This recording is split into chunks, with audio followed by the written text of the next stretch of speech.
Hi everyone, this post is a shout out for Adam Grant, whom I absolutely love. He's an organizational psychologist and he has written books like The Originals How Nonconformists Move the World. This came out a while ago, but ever since I've started reading his work, I am a huge fan. And today he's talking about the best way to open people's minds isn't to argue with them, it is to listen to them. So this is charisma 101, right? If you want to connect with somebody deeply, if you yourself want to be felt understood, the most important thing that we should be doing is put our listening ears on. And that is what we teach in preschool, right? First thing to be an effective communicator is to listen intently before you start formulating your answers. And here he talks about something. When people feel understood, they become less defensive and more reflective and develop less extreme, more nuanced views. Okay, so let us look at what he's trying to say. Listening to understand. But what do? We usually listen quickly to only formulate our reply and quickly respond.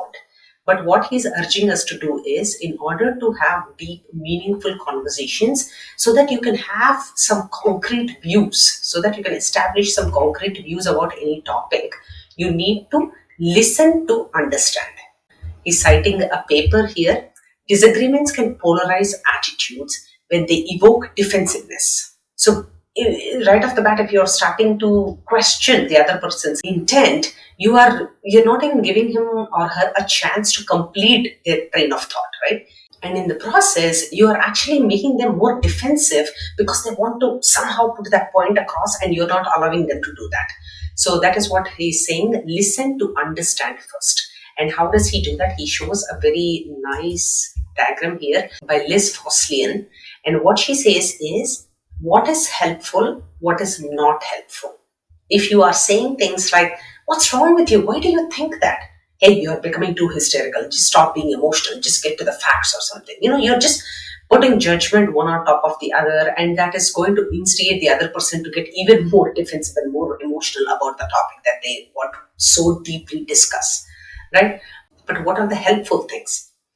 How do you see the situation? Can you explain to me your viewpoint? Hey, let's take a break and regroup once again to brainstorm. How can we compromise? Is there a middle ground that we can come to? I get that. Just, trying to put yourself in the other person's shoes. So these are the things to say during an argument. So this, once again, is a shout out to Adam Grant. Please follow his work. He's an organizational psychologist, and he talks about psychology in a way that can fetch us great rewards and elevate our potential to the next level. So let us talk about this. So we have been talking about the importance of verbal, non-verbal communication in the digital age, because our language is becoming so linear. We don't know the other person's intent, especially in the text.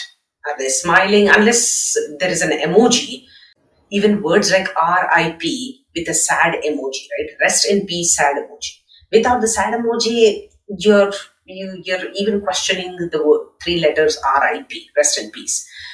It's become so bad, right? So linear communication is actually messing up the relationships between people, because the full context, the three-dimensional context of emotions, nuances in language, and non-verbal cues are missing on a flat unidimensional text. So please go through these articles and think about how communication is key, especially in the digital age.